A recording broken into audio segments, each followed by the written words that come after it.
gente estava até combinando aqui em off pra gente tentar trazer para o pessoal um pouco mais direto ao ponto do que você está vendo como oportunidade hoje, né? E como que tá o cenário. Acho que antes seria legal a gente dar uma breve explanação assim do como que você está vendo esse cenário hoje. Porque a verdade é que tem gente mais otimista, mais pessimista, até com essa questão de trajetória de juros, como a economia está reagindo, aí fala também bastante dos Estados Unidos. Então, como que você está olhando para isso hoje? Tá. E a pergunta que fica é, com essa narrativa de corte de juros, renda fixa vale a pena ainda ou não vale? Sim. Começou a ter oportunidade melhor em renda variável? Como que vai ficar Tá tudo bom. isso? Eu acho que tem bastante oportunidade na renda fixa. E essa questão de queda da taxa de juros, a gente tem que lembrar também que abre uma oportunidade também, de repente, de você ganhar via uma marcação a mercado. De repente, se esse score de juros surpreender, ele for mais intenso do que se a gente que o pessoal esquece, espera, né, disso, às vezes. o ciclo de queda de juros também pode ser uma oportunidade para você também tirar retornos interessantes em instrumentos de renda fixa.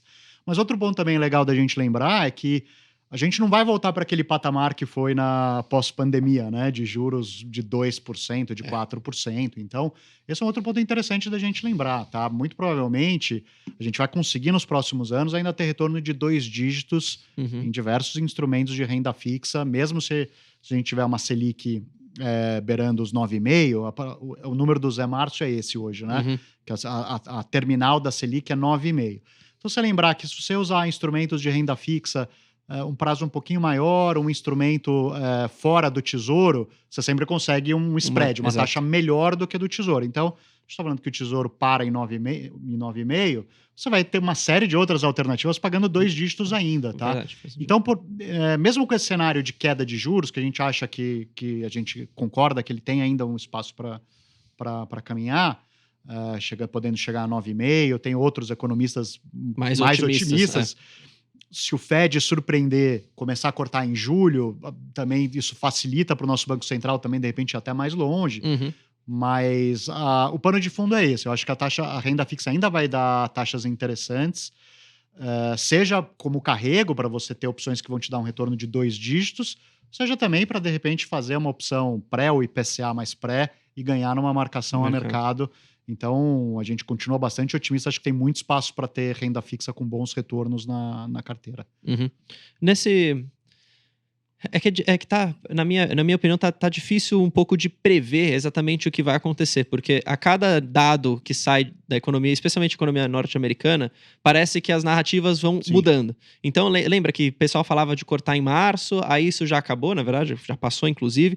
Tá falando de julho, mas, essa semana, por exemplo, sai dados na economia americana que são super importantes para o Fed. A depender de como vem isso, pode ser que esse corte se arraste para mais para frente, né? Enfim, tudo pode acontecer.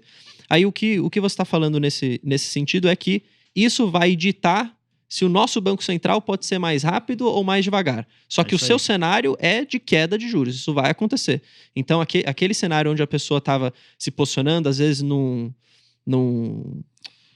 pós-fixado, achando que isso poderia continuar subindo, não é o que vai acontecer nesse cenário agora, certo? É isso que você está assumindo. Exato. Assumindo não, mas... Sim, a gente acha que a trajetória de queda da Selic até os 9,5 é meio dado. Eu acho que isso tá bem...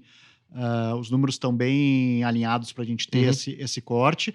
E daí, se o Banco Central vai conseguir andar mais do que isso, né, estender o corte, talvez... em pequenos cortes de 0,25, mas se realmente o Fed cortar, isso abre espaço para o Banco Central aqui também continuar esse ciclo mais, de repente, até o final do ano. E nesse cenário assim, não valeria a pena um pré-fixado? O mercado um pouco ele já precifica isso. Já precifica né? O mercado está com uma projeção de Selic terminal, acho que mais próxima dos 9 do que os 9,5 do Zé. Então, um pouco disso já está precificado. Mas o que a gente vê como oportunidade é você, mesmo se não tem essa surpresa, tá? Vamos imaginar que realmente, simplesmente, o mercado está bem precificado e você tenha essa trajetória de Selic se aproximando realmente de 9%. Se você olhar hoje o que você tem de oportunidade para fazer na renda fixa, você vai ter um carrego excelente, seja se você optar por opções, por exemplo, pré-fixados hoje. Pra você ter uma ideia, a gente tem CDB na plataforma de 2 anos, Porque eu acho que para pré-fixado é um prazo excelente, porque pré-fixado, eu sempre falo que apesar dele ser o que você tem certeza qual vai ser o seu rendimento, ele é o mais arriscado. Tem mais vol, né? Porque você fica descoberto, né? Você está totalmente rendido. Se você tiver uma mudança de cenário, é o único que não te protege, porque você já travou o teu rendimento. Então eu gosto do pré-fixado para o prazo de 2 anos, porque eu acho que prazos mais curtos, então. Exato, é onde você tem uma boa previsibilidade. Se a gente olhar para os próximos 18 meses, dá para a gente ter uma confiança bastante grande que a gente vai ter uma Selic... dos 5 anos para frente. Exato. Então, nesse prazo de 2 anos, eu acho que é o vértice mais interessante para o pré. E a gente ainda tem a opção na plataforma da Genial, o investidor, né? A gente falou de, vamos dar opções concretas, né, para o investidor, para não ficar só na coisa abstrata. Você pode entrar lá na Genial, na lista de renda fixa, filtrar por CDBs, prazo de 2 anos, pré-fixado, você vai encontrar papel a 12,2, 12,3.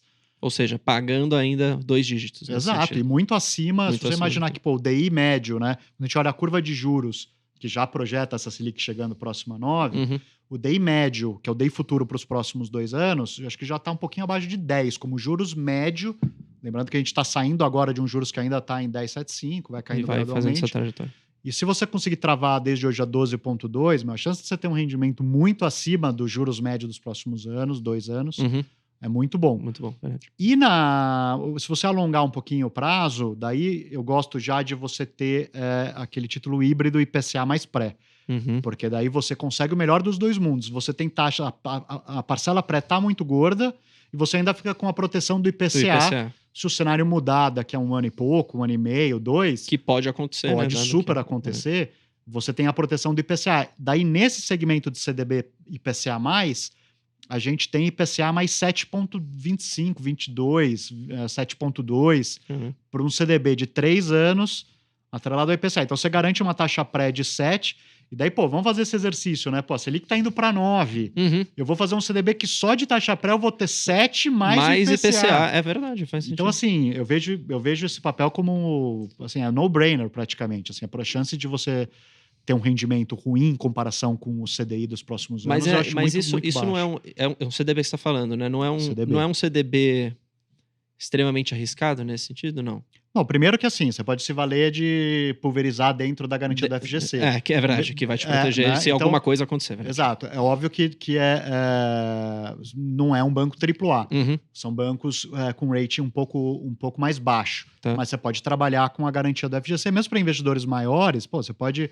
CDB de 3 anos, se você faz o CDB hoje, você tem que ficar protegido, a garantia da FGC tem que te levar até o final. Então a gente faz uma conta que para o CDB de 3 anos e IPCA mais 7, você pode aplicar uns 175 mil hoje e você vai ficar a 250 protegido mil até o fim. Até o vencimento. Porque isso é um negócio legal de se atentar, né? Não, às vezes a gente lembra às vezes você coloca tudo... 250 mil, no dia seguinte você já tem um jurinho que tá fora. É verdade, que tá fora, é verdade. Mas você pode fazer, pega 3 emissores, põe 175 mil em cada um. Então mesmo para investidores que têm um volume de recursos maiores, dá para você trabalhar com a garantia do FGC, pulverizar isso.